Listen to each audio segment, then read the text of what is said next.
Deepanshu academy में आप लोगों का स्वागत है। इसके पहले हमने पार्ट 2 लाया था टाइप ऑफ सेल के बारे में, जिसमें आपने प्रोकैरियोट और यूकैरियोट में अंतर देखा था। आज हम लाए हैं पार्ट 3 ऑर्गेनाइजेशन ऑफ सेल, कोशिका का संगठन। हम ये जो कोशिका का संगठन बताने जा रहे हैं वो प्लांट सेल का है। तो आप ये देख सकते हैं कि सेल को हम डिवाइड कर सकते हैं सेल वॉल, वैक्यूल और प्रोटोप्लाज्म। दो कोशिका का जो संगठन होता है सेल का, वो 3 पार्टों में मुख्य रूप से हमने डिवाइड कर दिया अध्ययन की सुविधा के अनुसार। Cell wall, vacuole, protoplasm. Cell wall जो होता है वो इन प्लांट सेल में ही मिलता है। वैक्यूल भी जो होता है ओनली फॉर प्लांट सेल में मिलता है, और प्रोटोप्लाज्म प्लांट सेल और एनिमल सेल दोनों मिलता है। प्रोटोप्लाज्म को हमने डिवाइड कर दिया साइटोप्लाज्म, न्यूक्लियस, अर्थात प्रोटोप्लाज्म एक बृहद स्तर हुआ, उसके अंतर्गत 2 पार्ट डिवाइड कर दिया, साइटोप्लाज्म और न्यूक्लियस। साइटोप्लाज्म को भी 2 भागों में डिवाइड किया गया, मेटाबॉलिकली एक्टिव ऑर्गेनेल्स और metabolically inactive substance. Metabolically active organelles, metabolically क्या होता है, हमने सबसे पहले जो वीडियो डाला था मेटाबॉलिज्म के रूप में, उस मेटाबॉलिज्म को आप एक बार पढ़ लीजिए, फिर जानकारी हो जाएगी मेटाबॉलिकली है क्या। तो मेटाबॉलिकली मतलब उपापचय एक्टिव ऑर्गेनेल्स। तो उपापचय एक्टिव ऑर्गेनेल्स को हमने 2 भागों में बांट दिया उनके सेल मेम्ब्रेन के आधार पर, अर्थात जो नंबर होती है सेल्स के ऊपर नंबर मेम्ब्रेन होता है उसके आधार पर हमने बांट दिया। एक मेम्ब्रेन लेस सेल होती है ऑर्गेनेल्स होता है, और एक मेम्ब्रेनियस ऑर्गेनेल्स होता है। तो मेम्ब्रेन लेस ऑर्गेनेल्स जो होते हैं वो कौन है, जिसपे ऊपर ऐसे ऑर्गेनेल्स जिसके ऊपर कोई भी मेम्ब्रेन ना पाई जाए उसे हम मेम्ब्रेन लेस कहेंगे। और वो मेम्ब्रेन लेस कौन है, एक राइबोसोम है, सेंट्रोसोम है और स्पोरोसोम्स हैं। इसके बाद मेम्ब्रेनियस, ऐसे ऑर्गेनेल्स जिसपे एक मेम्ब्रेन पाई जाती हो, और वो भी मेम्ब्रेन पाई जा रही हैं तो 2 रूपों में पाई जाती हैं। एक होता है सिंगल मेम्ब्रेन बाउंड ऑर्गेनेल्स और एक होता है double membranes bound organelles. Cytoplasm हमने बताया 2 भागों में हमने उपापचय एक्टिव इनएक्टिव के आधार पर 2 भागों में बांट दिया ऑर्गेनेल्स को, एक मेटाबॉलिकली एक्टिव ऑर्गेनेल्स और एक मेटाबॉलिकली इनएक्टिव सब्सटेंस। तो मेटाबॉलिकली एक्टिव ऑर्गेनेल्स जो होते हैं वो 2 तरीके से हमने बांट दिया, एक मेम्ब्रेन लेस होती है और एक मेम्ब्रेनियस होता है। मेम्ब्रेन लेस को हमने बता दिया था राइबोसोम है, सेंट्रोसोम है, स्पोरोसोम्स हैं। मेम्ब्रेनियस में देखा जाए मेम्ब्रेन भी 2 तरीके से है, एक सिंगल मेम्ब्रेन पाई जाती है, एक डबल मेम्ब्रेन पाई जाती है।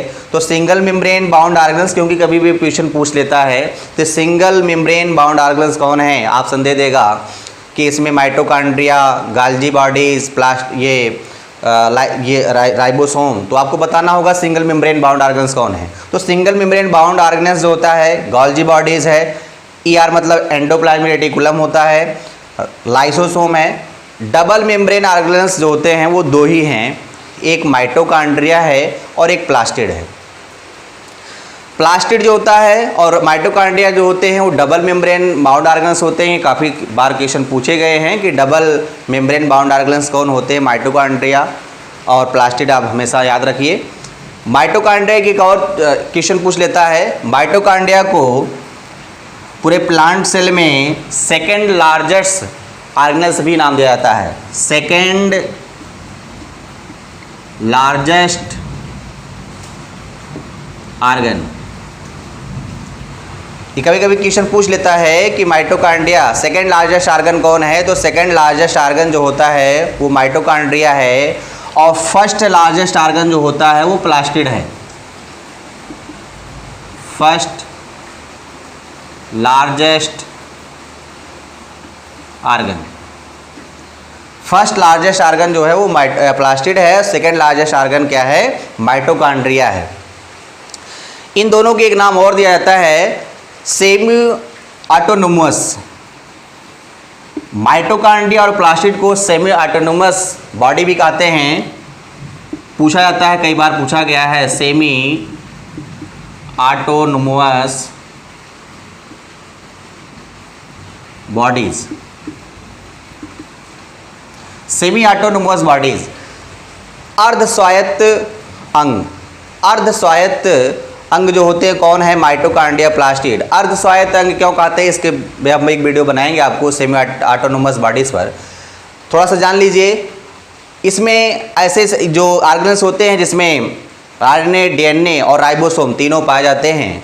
और जिस ऑर्गेनेल्स में ये तीनों पाए जाते हैं, ये माना जाता है कि वो अपने स्वयं काम कर सकते हैं बिना किसी सहयोग से, इसलिए इनको सेमी ऑटोनोमस बॉडीज कहा जाता है।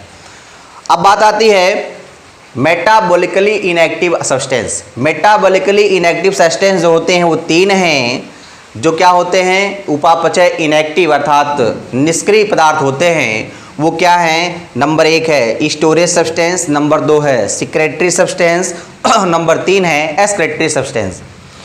तो स्टोरेज सब्सटेंस जो होते हैं वो कौन कौन है? जो प्लांट जो स्टोर जिसको करता है, जो सेल जिसको स्टोर करता है, वो कौन है? कार्बोहाइड्रेट है, प्रोटीन है, एटसेट्रा, बहुत सारे।